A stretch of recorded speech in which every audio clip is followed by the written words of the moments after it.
لله نحمده تعالى ونستغفره ونعوذ بالله من شرور أنفسنا وسيئات أعمالنا من يهده الله فلا مضل له ومن يضلل فلا هادي له أشهد أن لا إله إلا الله وحده لا شريك له وأشهد أن محمدا عبده ورسوله يا أيها الذين آمنوا اتقوا الله حق تقاته ولا تموتن إلا وأنتم مسلمون يا أيها الناس اتقوا ربكم الذي خلقكم من نفس واحدة وخلق منها زوجها وبث منهما رجالا كثيرا ونساء فاتقوا الله الذي تساءلون به والأرحام إن الله كان عليكم رقيبا يا أيها الذين آمنوا اتقوا الله وقولوا قولا سديدا يصلح لكم أعمالكم ويغفر لكم ذنوبكم ومن يطع الله ورسوله فقد فاز فوزا عظيما أما بعد فإن أصدق الحديث كتاب الله وخير الهدى هدى محمد صلى الله عليه وعلى آله وسلم وشر الأمور محدثاتها فإن كل محدثة بدعة وكل بدعة ضلالة وكل ضلالة في النار أعاذني الله وإياكم من النار. Ikhwani fillah azani Allah wa iyyakum. Kita lanjutkan kembali pembahasan risalah Syarh Sunnah yang ditulis oleh Al-Imam Al-Muzani rahimahullah ta'ala, salah satu ulama besar yang dikenal di kalangan mazhab Syafi'iyah, menerangkan kepada kita dalam risalah kecil yang tersebut ikhwan fillah azani Allah wa iyyakum beberapa mu'taqadat, keyakinan mendasar yang diyakini oleh ahli sunnah wal jamaah, sehingga keyakinan tadi menjadi ciri khas bagi mereka ahli sunnah wal jamaah yang tentunya wajib diyakini pula oleh setiap muslim dimanapun mereka berada. Kalau pada pertemuan yang lalu Allah wa iyyakum, alhamdulillah kita telah menyimak bersama bagaimana keterangan dari muallif rahimahullah tentang bagaimana cara mengimani al-malaikah, cara mengimani para malaikat Allah Subhanahu wa taala sesuai dengan apa yang ditunjukkan oleh Allah dan Rasul-Nya di dalam Al-Qur'anul Karim dan sunnah Nabi alaihi salatu wassalam. Maka insyaallah taala pada pertemuan malam hari ini kita akan masuk pada poin yang berikutnya terkait dengan sikap Ahlus Sunnah wal Jamaah dalam permasalahan Nabi Adam alaihi salam. Kata beliau rahimahullah ta'ala, ثم خلق آدم عليه السلام بيده. Kemudian Allah Subhanahu wa ta'ala menciptakan Adam alaihi salam langsung dengan tangannya. Allah Subhanahu wa ta'ala menciptakan Adam alaihi salam dengan kedua tangan Allah Subhanahu wa ta'ala. Di sini khalifah azani Allah wa iyyakum, beliau rahimahullah ta'ala menjelaskan kepada kita bahwasanya Adam selaku Abul Bashar, bapak umat manusia, memiliki keistimewaan dari makhluk-makhluk yang lain. Di antara keistimewaannya khalifah azani Allah wa iyyakum, Allah Subhanahu wa ta'ala langsung menciptakan Adam alaihi salam dengan tangannya. Nah, di antara dalil yang menunjukkan bahwasanya Adam diciptakan oleh Allah Subhanahu wa ta'ala dengan tangan Allah Azza wa Jalla yang tersebut di dalam surat Qaf ayat 75. Surat Qad ayat 75. Kata Allah Subhanahu wa taala memisahkan tentang perdebatan antara iblis la'anahullah yang mendebat Allah Azza wa Jalla tatkala tidak mau sujud kepada Adam alaihi salam. Allah berfirman, "Qala ya iblis." Wahai iblis, kata Allah Subhanahu wa taala, "Ma mana'aka an tasjuda lima khalaqtu biyadayya."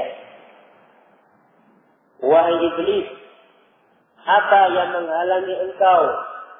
Apa yang menghalangimu untuk sujud kepada makhluk yang telah aku ciptakan dengan kedua tanganku, kata Allah Subhanahu wa taala. Ya, ayat yang tegas, jelas, yang harus kita imani bersama. Allah wa iyyakum, kalau Adam alaihi salam diciptakan oleh Allah langsung dengan kedua tangannya. Tentunya yang perlu kita perhatikan di sini terkait dengan sifat Allah Subhanahu wa taala al-yad, tangan. Ya, kita tetapkan Allah Subhanahu wa taala memiliki tangan karena Allah menetapkan dalam Al-Qur'an tidak boleh dirubah-rubah maknanya. Ya, tapi ingat, tangan Allah Subhanahu wa taala tidak sama dengan tangan makhluk manapun. Allah berfirman dalam surat Asy-Syura ayat yang ke-11, "Laisa kamitslihi syai'un wa huwa as-sami'ul basir." Tidak ada satupun yang serupa dengan Allah Subhanahu wa taala dan Allah Maha mendengar lagi Maha melihat. Ayat ini merupakan kaidah besar yang harus diperhatikan oleh semua kaum muslimin dalam masalah nama-nama dan sifat bagi Allah Subhanahu wa taala. Ya, tidak boleh kita menggunakan akal dalam masalah asma wa sifat. Karena perkaranya perkara yang gaib. Tidak ada satupun di antara makhluk-makhluk Allah yang melihat Allah Azza wa Jalla. Ya kan? Nah, sementara sifat-sifat Allah datang di dalam Al-Quranul Karim. Dan Allah memberikan kaidah untuk semua sifat-sifatnya, laisa kamitslihi syai'un. Tidak ada yang sama dengan Allah Subhanahu wa taala. Ketika Allah menyebutkan sifat tangan, tidak boleh kita menyamakan dengan tangan makhluk manapun. Tapi Allah menetapkan sifat yang mulia baginya, wa huwas sami'ul basir, dan Allah Maha mendengar lagi Maha melihat. Makhluk mendengar, makhluk juga melihat.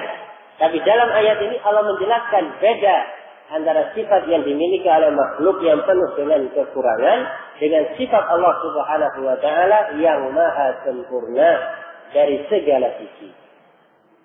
Nah, ini yang pertama. Di antara keutamaan Adam alaihi salam diciptakan oleh Allah Subhanahu wa taala langsung dengan kedua tangannya. Berdasarkan tadi surat Qad ayat 75. Tegas Allah menghardik iblis la'anatullah ketika enggan sujud kepada Adam alaihi salam. Ma mana'aka an tasjuda lima khalaqtu biyadayya. Wa askanahu jannatahu. Kemudian Allah Subhanahu wa taala mempersilahkan Adam alaihi salam untuk tinggal di dalam surga. Setelah diciptakan dari tanah, kemudian dipersilahkan oleh Allah Azza wa Jalla untuk tinggal di dalam surga. Wa qabla dzalika lil ardi khalaqahu. Walaupun sebelum Adam diciptakan, Allah Subhanahu wa taala sudah menentukan Adam akan menempati bumi. Akan turun ke dunia. Ya. Kenapa demikian? Kita lihat dalam surat Al-Baqarah. Ketika Allah Subhanahu wa taala mengutarakan di hadapan para malaikatnya, "Inni ja'ilun fil ardi khalifah." Ya, kata Allah Subhanahu wa taala, "Wahai para malaikat, sesungguhnya aku akan menciptakan, akan menjadikan seorang pemimpin di muka bumi, di dunia." Siapa yang dimaksud dalam ayat ini? Adam alaihi salam.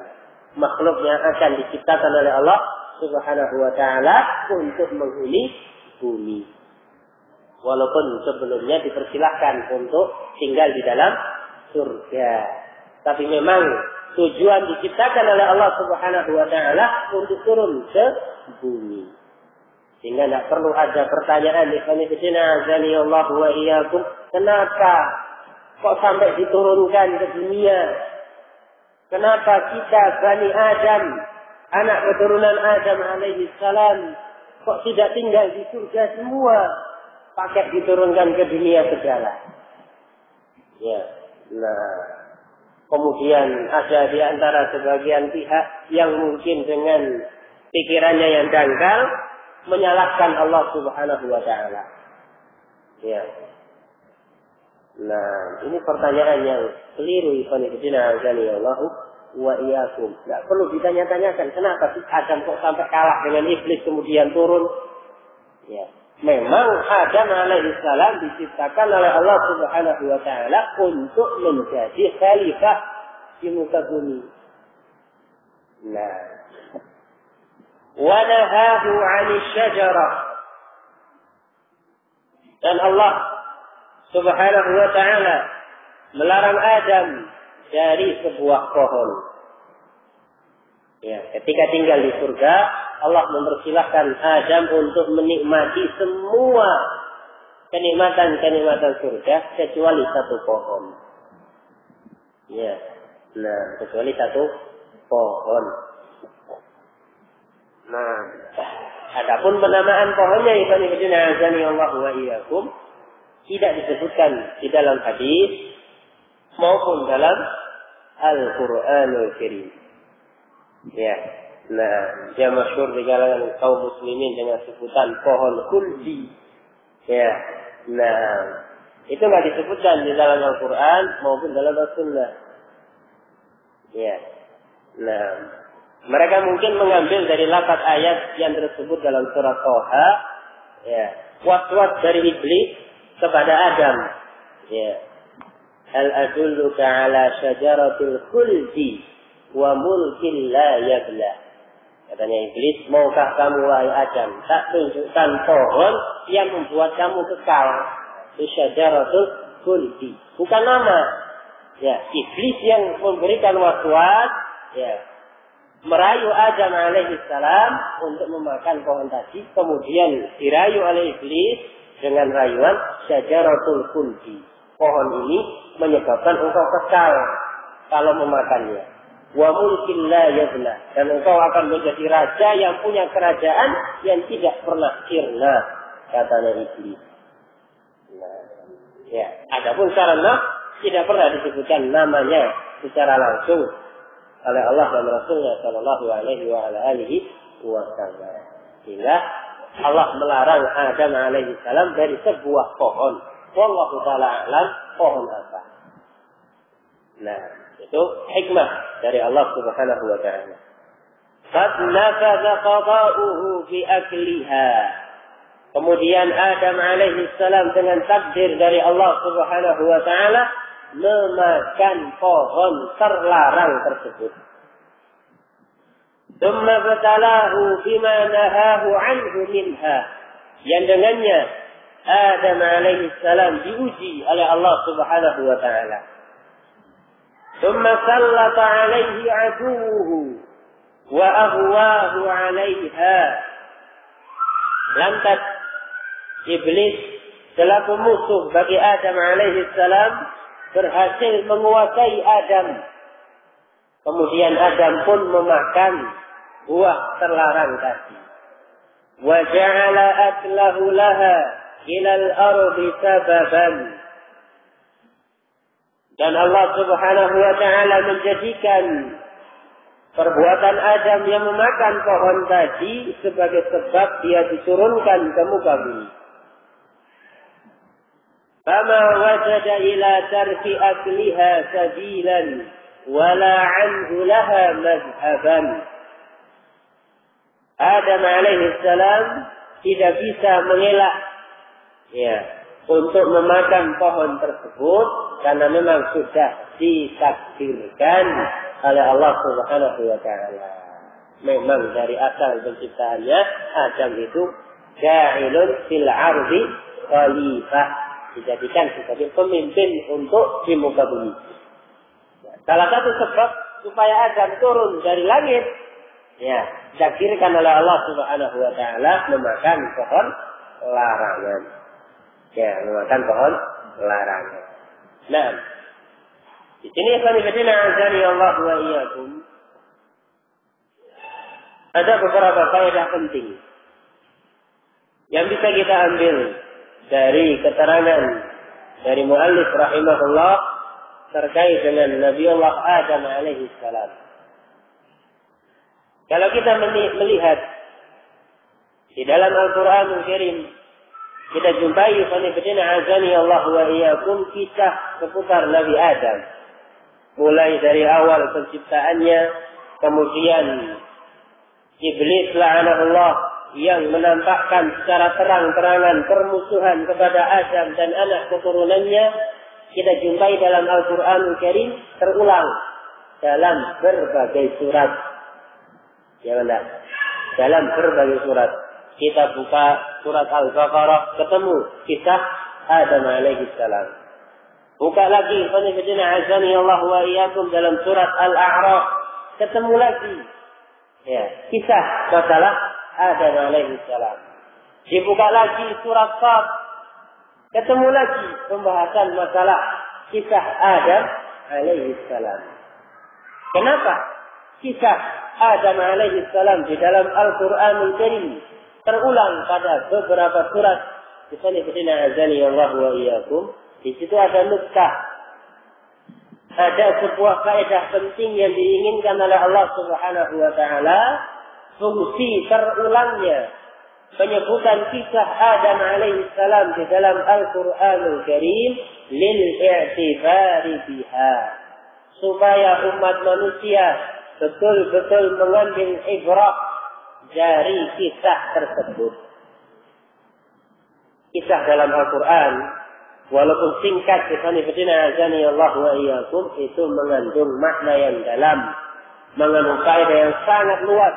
Liman tadabbaraha, bagi orang yang betul-betul mentadabburinya, tidak semata-mata sebagai dongeng pengantar tidur. Ya, anaknya rewel, gak bisa tidur, ya, supaya anaknya tenang, terhibur dan mudah tidurnya, dibacakan kisah-kisah dalam Al-Quran. Ya, kan itu yang banyak di kalangan kaum muslimin ya. Nah, karena kebanyakan mereka menjadikan fungsi kisah-kisah tadi sebagai dongeng pengantar tidur, akhirnya banyak di kalangan mereka yang kurang mengambil ibrah dari kisah-kisah tadi. Yang kalau seandainya masing-masing dari kaum muslimin mengambil ibrah dari setiap kisah di dalam Al-Qur'anul Karim, khususnya kisah Nabiullah Adam alaihi salam, akan berubah keadaan hamba tadi 180 derajat. Yang tadinya hamba yang kurang memperhatikan batasan-batasan syar'i berubah menjadi hamba yang saleh. Yang tadinya hamba yang tidak memperhatikan salat, hamba yang mudah terbawa dengan arus, hamba yang mudah terbawa dengan hawa nafsunya, bisa berubah menjadi hamba yang kokoh tegar di atas al-haq, membela agama Allah Subhanahu wa taala. Salah satu caranya dengan dia mengambil ibrah pada setiap kisah yang disebutkan di dalam Al-Qur'anul Karim. Di antaranya kisah Adam alaihi salam. Ya, nah, disebutkan di azani Allah wa iyyakum di dalam hadis riwayat Imam Muslim dari sahabat Anas bin Malik radhiyallahu taala anhu. Jadi tengok dalam Sahih Muslim bagi yang punya kitabnya. Nah, ketika Allah Subhanahu wa taala lamma khalaqa Adam, tatkala Allah Subhanahu wa taala menciptakan Adam, kemudian Adam alaihi salam saat itu sudah berbentuk sebuah jasad tanpa ruh. masih jasad, belum hidup karena belum ditiupkan ruh. Nah, iblis la'anahullah tafa alaihi. Iblis berputar-putar memperhatikan makhluk yang baru. Ya, apa yang hendak diciptakan oleh Allah Subhanahu wa taala. Kalau para malaikat sudah diterangkan ya dalam surat Al-Baqarah, inni ja'ilun fil ardi khalifah. Lah iblis bukan dari kalangan malaikat, dari kalangan bangsa jin. Melihat ada makhluk yang baru, produk baru. Ya, dikelilingi oleh iblis la'anahullah. Makhluk apa yang akan diciptakan oleh Allah Subhanahu wa taala? Nah, tidak sekedar putar-putar kok, ikhwan ikutin aja nih Allah wa iyyakum. Sekedar melihat modelnya, gimana modelnya. Kalau kayak motor gitu dilihat mana berapa cc-nya dan semisalnya. Ya, nah di sini iblis cukup cerdas dalam melihat makhluk yang baru yang akan diciptakan, yang akan ditiupkan oleh Allah Subhanahu wa taala ruh ke dalamnya. Ditengok, selesai, ternyata iblis mengambil kesimpulan yang tepat. Ya. Fa'idha ra'ahu ajwab. Iblis la'anahullah memperhatikan dan menjumpai makhluk yang baru ini yang bernama manusia. Ya. Adam alaihi salam ajwab, makhluk yang berongga. Ya, ajwab. Kalau kata-kata ajwab dalam bahasa Arab itu lubang tangannya. Ya kan? Ayo. Manusia kalau mulutnya terbuka, ya, itu langsung masuk ke perut, ya kan? Ya. Nah, apa faedahnya? Apa hubungannya dengan kondisi manusia yang berongga tadi? Disebutkan dalam lanjutan hadisnya, ajwab la yatamalak. Ya, kesimpulannya iblis, makhluk ini berongga. Bolong tengahnya, bukan donat ya. Bolong tengahnya, la yatamalak. Tidak mampu menahan diri. Kelemahannya. Tidak mampu menahan diri. Di atas sebuah kondisi. Ya. Kalau disuruh taat terus kayak malaikat, maka tidak mampu. Ya, nah, disuruh untuk menahan hawa nafsunya, gejolak. Kan? Ayo, la ya sama. Inginnya serba instan. Ya, lahir di dunia, tahu al-haq, pengennya langsung masuk surga. Tanpa hisab, tanpa azab. Masya Allah. Ya benar. Ya kan? Nah, itu diketahui betul oleh iblis, la'anahullah. Wah, ini satu kelemahannya. Ajwab la yatamala. Makhluk ini berongga, tidak mampu menahan. Nah, ini kisah yang disebutkan dalam surat disebutkan dalam hadis Al-Imam Muslim dari sahabat Anas bin Malik radhiyallahu taala anhu. Kemudian kalau kita lihat dalam Al-Qur'anul Karim, kala iblis diperintahkan oleh Allah Subhanahu wa taala tunduk kepada Adam. Diperintahkan untuk sujud kepada Adam alaihi salam. Iblis membangkang, aba wastakbar, enggan dan sombong. Kemudian dihardik oleh Allah Subhanahu wa taala, tetap tidak mau. Ya. Ketika ditanya apa yang menyebabkan engkau, wahai iblis, tidak mau sujud kepada Adam, katanya iblis, ana khairum minhu. Saya lebih baik dari Adam. Khalaqtani min nar wa khalaqtahu min tin. Aku engkau ciptakan dari api, sementara Adam diciptakan dari tanah. Ya, ini dosa yang pertama yang dilakukan oleh iblis, yang mana Allah Subhanahu wa taala didurhakai dengan dosa tersebut, al-hasad wal kibr. Dosa hasad dan kesombongan. Ya, jadi dua dosa ini Allah wa iyyakum, warisan dari iblis. Hasad, iblis merasa disaingi oleh Adam alaihi salam. Gak suka kalau ada yang menyaingi iblis. La'anatullah, kan gitu ya. Kemudian iblis sombong. menganggap dirinya lebih mulia dan merendahkan Adam alaihissalam. Dikarenakan iblis demikian keadaannya, Allah Subhanahu wa taala melaknat iblis, laknat Allah, dan diusir dari surga. Fakhruj minha innaka rajim, kata Allah Subhanahu wa taala. Keluar dari surga. Sungguh engkau wahai iblis, laknat Allah, makhluk yang terlaknat. Nah, ketika diusir, bukannya bertaubat kepada Allah Subhanahu wa taala, dikarenakan rasa sombong dalam hatinya, gengsi untuk beristighfar, tambah menjadi-jadi. Allahu wa iyyakum. Minta kepada Allah Subhanahu wa taala, Rabbi fa'anzirni ila yaumi yub'atsun. Wahai Rabbku, tolong tunda kematianku sampai hari kebangkitan.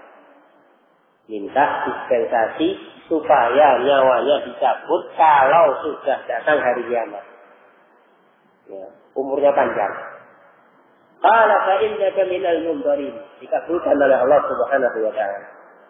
Engkau termasuk makhluk yang ditunda kematiannya, kata Allah Subhanahu wa taala. Kemudian iblis menyatakan sumpahnya di hadapan Allah Azza wa Jalla, "Fabi'izzatik." Ya. Demi kemuliaanmu ya Allah, la ughwiyannahum ajma'in. Aku akan menyesatkan semua Bani Adam. Disebutkan dalam surat Al-A'raf dan ayat yang lain, la aqudanna lahum siratal mustaqim. Aku akan duduk di jalanmu yang lurus menghalangi mereka, jangan sampai melewati jalan tersebut. Kemudian iblis menyebutkan trik di dalam menghancurkan Bani Adam dan menggelincirkan Bani Adam dari jalan yang lurus. Ya, yang mana ayat-ayat semacam ini, Allah wa iyyakum, harus kita perhatikan dengan seksama. Jangan sampai kita termakan dengan godaan iblis, laknat Allah. Kata iblis yang dinukilkan di dalam Al-Quranul Karim, "Tsumma la'atiyannahum min baini aydihim." Aku akan mendatangi mereka dari arah depan. Ditafsirkan oleh Al-Imam Mujahid rahimahullah, maksud iblis datang dari arah depan, bitashkiki umuril akhirah, diragukan tentang masalah akhirat. Iblis membuat ragu Bani Adam tentang urusan akhirat. Nah, ketika seorang hamba tahu jalan yang lurus, semangat dalam beribadah kepada Allah Subhanahu wa taala. Ya. Kencang ibadahnya, Masya Allah. Yang namanya manusia, sebagaimana tadi dalam hadis riwayat Al-Imam Muslim, la yatamalak. Tak bisa konsisten terus di atas satu keadaan, istiqomah terus. Mesti ada luyunya. Rasul menyebutkan, likulli amalin syirratun, walikulli syirratin fatratun. Setiap amalan itu ada masa semangatnya, baik ibadah maupun kerja. Ya kan dah? Dengan mesti ada masa semangat. Kerja, lagi semangat kerja, Masya Allah, semangat ya Pak. Ya, baik yang itu jualan bakso, ya dorong gerobak baksonya sampai Gresik Surabaya, kalau lagi semangat dilakoni. Nah, kalau lagi semangat, kan gitu. Lagi ibadah juga demikian. Salat lain 11 rakaat dilakoni dengan penuh kekhusyuan lillahi ta'ala. Masya Allah. Wa likulli syirratin fatratun, kata Rasul. Setiap masa semangat tadi ada masa loyonya. Ya, ibadah kok lama-lama malas ya. Nah, biasanya jamaah di masjid, ini kok siang-siang mataharinya terik sekali. Ya, malas mau keluar. Kebetulan kok yang di rumah bikin es buah. Ya, mantap ini kalau minum es buah. Belum habis es buahnya, datang rujaknya. Ya, sudah. Ya, nggak jadi ke masjid. Ya. Kerja pun juga demikian, mesti mengalami rasa malas. Ya, penat. Ya toh? Apalagi kalau salah, disalahkan sama manajernya, pusing jadi keliling. Ya. Nah, kalau terkadang ngomong, ngapain hari ini kok masuk kerja ya? Ayo. Itu lumrah. Sekali betina azani Allah wa iyyakum. Ya? Ayo. Lah, ketika seorang hamba kenceng dalam beribadah, datang masa fakrahnya, datang masa loyonya, syaitan la'anahullah terkadang datang dari arah depannya, lagi loyo-loyonya dibisiki oleh syaitan la'anahullah. Ya fulan, kamu yakin enggak ada hari akhirat? Mikir dia. Iya ya. Kalau mati, beneran enggak ya ada hari akhirat? Yakin enggak kamu dengan adanya surga? Yakin enggak dengan neraka? Kalau misalkan ada, alhamdulillah. Nah, kalau enggak ada, mikro, rugi kamu. Sholat sampai hitam jejaknya dan semisalnya, ya, meninggalkan pekerjaan ini yang dulunya Masya Allah. Ya. Orang yang kaya raya, sekarang miskin tata, ya, dia tinggalkan karena pekerjaannya menyelisih syar'i. Ketika loyo, datang syaitan la'anahullah. Yakin enggak kamu kalau ada surga?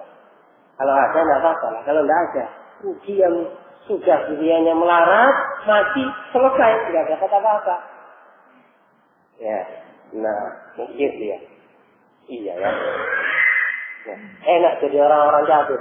Dalam benaknya, ya. Enak, ya, bebas di dunia, mati, selesai. Ya, no? Nah, wah, santai-santai sajalah. Ya, jadi orang awam saja. Tak perlu sibuk menuntut ilmu. Kenapa? Nanti kalau tahu ilmu nggak boleh ini, nggak boleh itu. Mending awam saja. Ya, pertengahan lah. Pas-pasan. Gitu ya. Karena spekulasi katanya dia. Ya, no? Kalau misalkan tidak ada, nggak rugi. Karena nggak terlalu loyo ibadahnya. Ya, no? Nah, tapi kalau kebetulan ada, alhamdulillah, saya masih ada tanggal amal yang salah. Nah, itu termasuk waswas dari syaitan la'anahullah. Dari arah depan. Baik.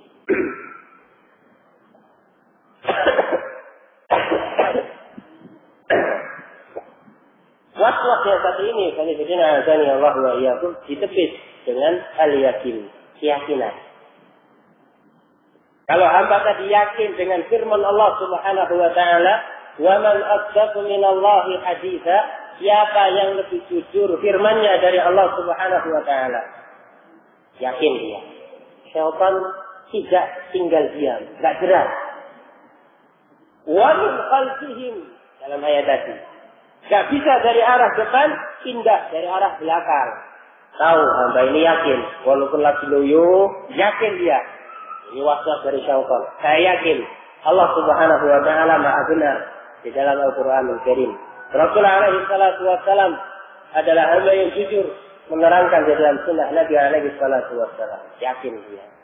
Syaitan datang dari arah belakang. Katanya Mujahid rahimahullah taala, "Idazin umur ad-dunyawiyah." Dalam bentuk ikhwani fillah azani Allah wa iyyakum dihiasi perkara dunianya. Nah, ditarik mundur sama syaitan la'anahullah. Waduh. Sama syaitan fulan. Ya, kamu memang orang yang Masya Allah, orang yang salah. Ya, rajin ibadahnya. Tapi sebentar ya. Saya minta waktu sebentar. Jadi ya, syaitannya minta waktu sebentar. Ya, diberi waswas. Coba kamu tengok anak istrimu. Ya memang kamu orang yang soleh, Masya Allah, kuat ibadahnya. Tapi masa kamu tega lihat istrimu bajunya cuma satu setel. Ya, yang tadinya putih, bersih, bersinar, hadiah walimahan. Ya, nah, hadiah pernikahan sekarang hidup sama kamu yang tadinya putih jadi coklat. Ya. Anakmu, lihat anakmu. Mending kalau cuma satu anakmu ada 7. Katanya lagi ada 12 dan semisalnya. Tengoklah mereka. Masa kamu nggak tega?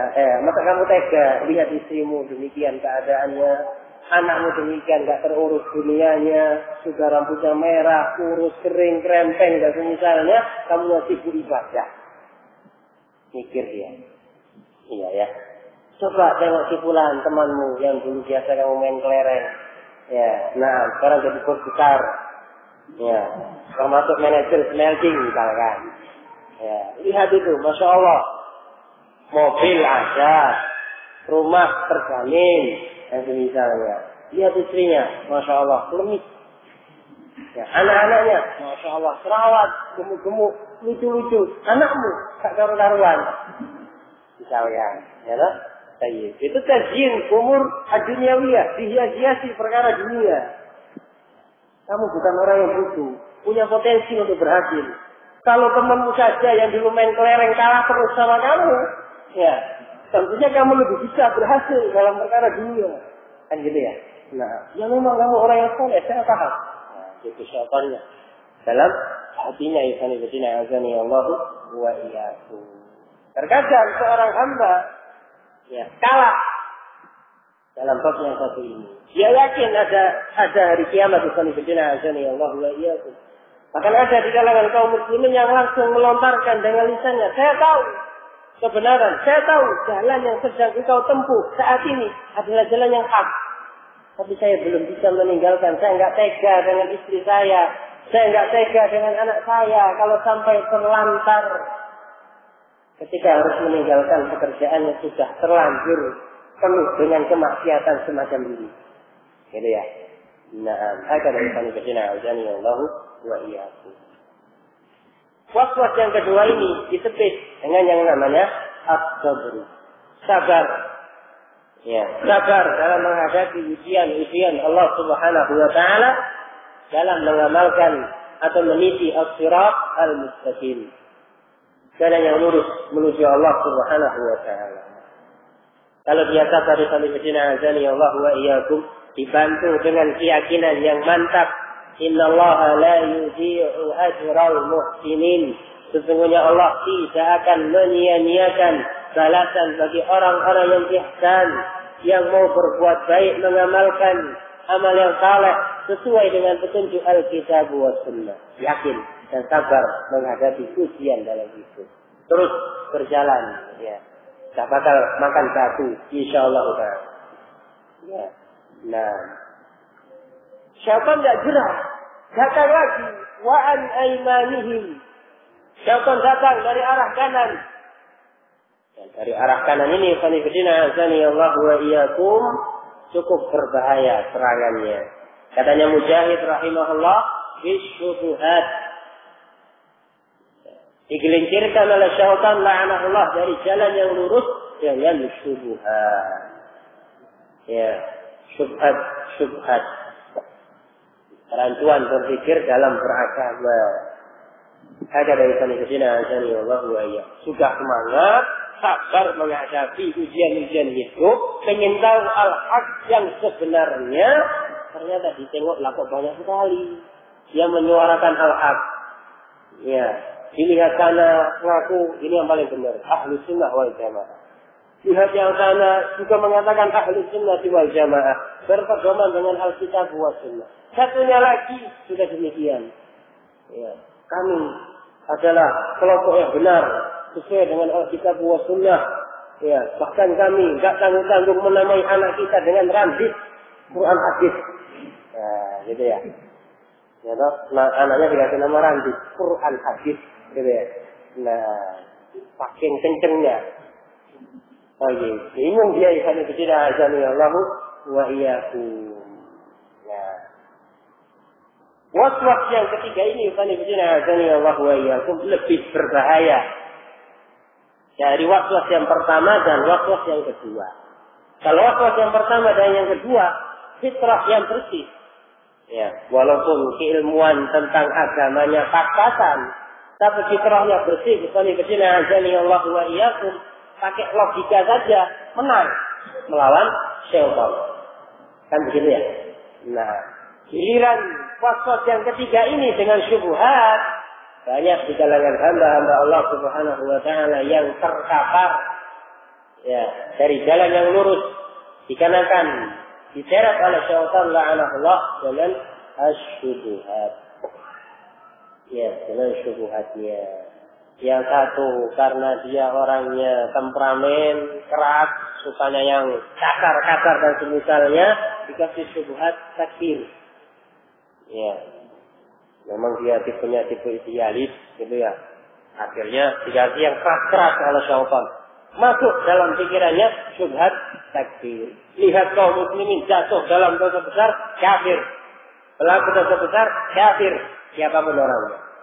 Nah, Ustaz, si fulan berdusta loh Pak Ustaz. Dusta kan dosa besar. Kafir si fulan. Masya Allah. Gitu ya.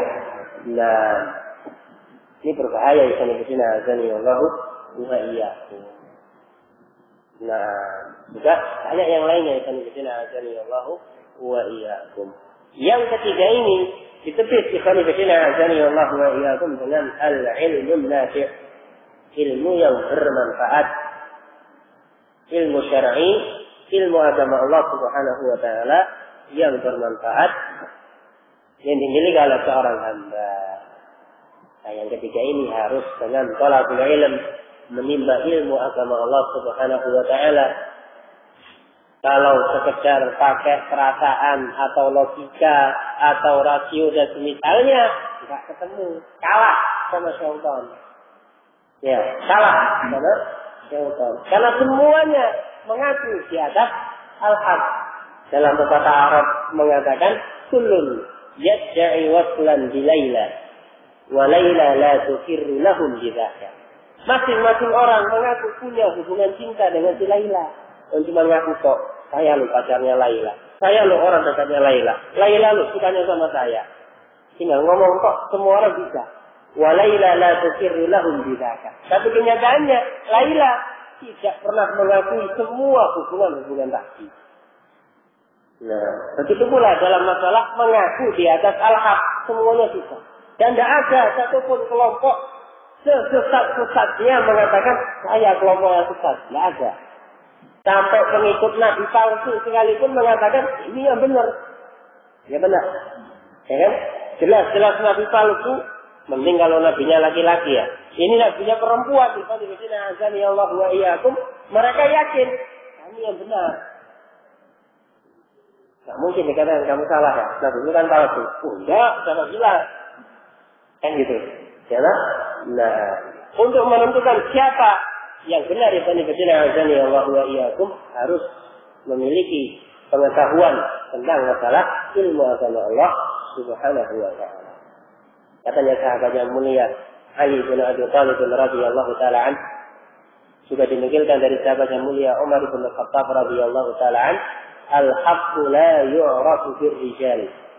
Yang namanya kebenaran tidak bisa diketahui, tidak bisa dikenal, tidak bisa diukur dengan ar-rijal, melihat person individu kaum muslimin. Ya, lihat si fulan, masya Allah jenggotnya lebat, ya matanya sayu, kayak nggak pernah tidur malam, dia mulai suaranya bagus, kearap-arapan hidungnya mancung, ini yang benar, ustaz ini, gitu ya. Nah, sehingga kalau lihat orang yang jenggotnya lebat, ya sering pakai gamis, pakai jubah, kearap-arapan, pecinya nggak pernah copot, ustaz ini yang benar ini. Ya, satunya lagi yang nggak demikian penampilannya, kalah gitu. Ya, nah. Ada yang sanadina azanillahu wa iyyakum. Tidak demikian. Al-haqqu la yu'rafu bir-rijal. Tidak bisa diukur dengan rijal. Lihat Syekh fulan diukur keilmuannya. Wah ini belajarnya di sini. Wah ini ustaz lokal. Wah berarti kurang mantap kebenaran yang disampaikan. Ya, karena lokal. Harus yang internasional. Ya, atau minimal interlokal. Ya. Sedikit mantap kebenaran yang disampaikan. Tidak demikian disana azanillahu wa iyyakum. Sehingga diukur mana, oh ini kok ustaz enggak jelas apa namanya kosong, enggak ada gelar dan semisalnya, enggak ada MC wala MA wala MM wala SPC wala apa dan semisalnya. Wah ini enggak mantap berarti. Ya. Al-haqqu la yu'rafu bir-rijal. Yang bisa diukur dengan melihat person individu masing-masing orang. Ya'riful haqqa. Ketahuilah al-haq. Pelajari al-haq dari Alkitab wa sunnah. Dipahami dengan pemahaman salaful ummah. Ta'rif ahlahu. Engkau akan tahu siapa yang di atas al-haq. Kalau sekedar lihat penampilan, sekedar melihat kita dan semisalnya, itu bukan pegangan yang sanadina azanillahu wa iyyakum. lihat tadi yang satunya Masya Allah ini kok kayaknya Syekh Kabir gitu ya, ngomongnya ke Arab-Araban ya, jenggotnya lebat, kemudian itunya mancung, gamis terus yang dia pakai, peci nggak pernah lepas, rajin sholat jamaah di masjid, ditambah lagi suaranya merdu kalau baca Al-Quran. Selesai sudah, cukup bu, ini yang benar. Ya, nah ternyata ketika dia membaca keterangan dari Allah dan Rasulnya dipahami dengan pemahaman salaful ummah, ternyata dia sufi, zalun mubin, ya, ngaku atau memiliki keyakinan al-ittihad, ya, manunggalin Gusti kawula, Allahu Akbar. Ya, nah, kalau ada dari kami di sini azani Allah wa iyyakum. Satunya lagi lihat khatib Jumat, khatib Id, ya, profesor bulan, bulan, ada gelar di depan, di belakang, di tengah. Oh, ini yang mantap. Ya, ini yang mantap. Ya, baik. Ternyata hadir di khutbahnya tadi ketika menyampaikan bahasa Arab, ya, ala kadarnya. Nah, terbaca-baca ikan itu sini azan ya Allah wa iyyakum. Wah, enggak mantap jadinya ini. Ya, enggak bisa diukur dengan ar-rijal. Katanya Ali bin Abi Thalib juga disebutkan dari Umar bin Khattab yang tadi kita bawakan, i'rifil haqqa, pelajari al-haq, ta'rif ahlahu, untuk akan tahu siapa yang di atas al-haq. Nah, belum tentu yang kita lihat secara penampilan zahirnya, masya Allah, ilmunya banyak, ya, titelnya panjang, sepanjang-panjangnya, itu yang benar ya, kan ibadina azani Allah wa iyyakum. Nah, ini dari arah kanan. Ternyata hamba tadi hamba yang berilmu, ya. Nah, datang lagi syaitan dari arah yang lainnya, wa an syama'ilihim. Dan aku mendatangi mereka Bani Adam dari arah kiri mereka. Dikatakan oleh Mujahid rahimahullah, bil ma'asi wasyahawat, dengan perbuatan-perbuatan maksiat dan syahwat hawa nafsu. Nah, ini yang lebih berbahaya lagi, Allah wa iyyakum. Bahkan terkadang orang yang sudah berilmu, tahu dalilnya, hafal Al-Qur'anul Karim, hafal Sahih Bukhari, Sahih Muslim dan semisalnya, kalah dengan syaitan la'anahullah dari jalan yang satu ini, lewat hawa nafsu. Ya, dan jangan dibayangkan yang namanya hawa nafsu cuma identik dengan harta dan wanita. Kita lihatina azani Allah wa iyyakum. Ada hawa nafsu yang terselubung, yang tidak banyak di kalangan hamba-hamba Allah Subhanahu wa taala menyadari kalau itu termasuk hawa nafsu syahwat yang paling berbahaya. Apa yang azani Allah wa iyyakum? Ya, yang dikatakan oleh para ulama azani Allah wa iyyakum dengan istilah al-syahwah al-khafiyah, syahwat yang samar, yaitu hubbur riyasah, suka ketenaran, gila kemasyhuran. Nah, ini lebih berbahaya lagi ya azani Allah wa iyyakum. Peperangan dalam bab ini kelas atas. Ya. Nah, kalau secara zahir, masya Allah, sama-sama di atas al-haq, sama-sama berilmu, sama-sama mantap, mungkin sama-sama ustaz internasionalnya, ya, dan semisalnya. Secara zahir, masya Allah, al-haq, tapi batinnya ibadina azani Allah wa iyyakum dirusak oleh syaitan la'anahullah dengan penyakit syahwat al-khafiyah, hawa nafsu yang terselubung, yang samar. Secara zahir orang nggak bisa menilai ibadina azani Allah wa iyyakum. Kalau yang jurus-jurus sebelumnya yang digunakan oleh syaitan, secara zahir nampak, yang kalah dari arah depan, yang kalah dari arah belakang, yang kalah dari arah kanan, ketahuan. Kan gitu ya. Nah, giliran yang kalah dari arah kiri, ibadina azani Allah wa iyyakum, kelas papan atas, tidak terlihat secara kasat mata, ibadina azani Allah wa iyyakum. Wal amru indallah, urusannya ibadina azani Allah wa iyyakum langsung dengan Allah Subhanahu wa taala nanti di yaumul qiyamah. Nasallallahu alaihi wal afiyah di dunia wal akhirah. Nah, ini baru cuplikan kita sampai sumpahnya iblis la'anahullah di hadapan Allah Subhanahu wa taala untuk menyesatkan Bani Adam. Ya. Dan target utama iblis la'anahullah wala tajidu aktsarahum syakirin. Engkau ya Allah tidak akan menjumpai kebanyakan hamba-Mu pandai bersyukur atas nikmat yang Engkau berikan. Nah, paham? Ya, sumpahnya iblis la'anahullah bukan kertas sambal. Betul-betul dilancarkan oleh iblis la'anahullah dan bisa kita lihat secara langsung di lapangan Allah wa iya. Berapa banyak di kalangan kaum muslimin yang kalah dengan iblis la'anahullah dengan berbagai macam arah mereka dikalahkan oleh iblis la'anahullah. Dari sini Allah wa iyyakum. Jadi kita ambil faedah penting dari kisah tersebut, pentingnya al-isti'anatu billah, memohon pertolongan kepada Allah Subhanahu wa taala. Kalau seandainya kita dilepaskan begitu saja tanpa ada pertolongan dan bimbingan dari Allah Subhanahu wa taala, siapa di antara hamba-hamba Allah yang mampu menahan sedemikian giatnya iblis la'anahullah dalam menyesatkan Bani Adam. Ya, yang kita yang meniti jalan as-siratal mustaqim kembang kempis, sementara iblis la'anahullah selalu on fire dalam menyesatkan Bani Adam, enggak tidur-tidur. Gitu ya. Nah, syaitan yang kelas bawah enggak bisa ngalahkan, didatangkan yang lebih senior. Ya. Nah, demikian seterusnya ya Allah wa iyyakum. Sehingga kita harus banyak-banyak meminta pertolongan dari Allah Subhanahu wa taala agar senantiasa dikokohkan langkahnya di atas jalan yang lurus sampai akhir hayat kita. Nasallallahu alaihi wa sallam wal akhirah. Adapun hikmah dan faedah-faedah yang lainnya serta ibrah yang bisa kita ambil dari kisah Nabiullah Adam alaihi salam, insyaallah taala pada pertemuan yang akan datang باذنillah taala.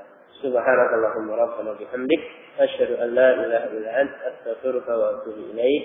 Wassalamu alaikum warahmatullahi wabarakatuh.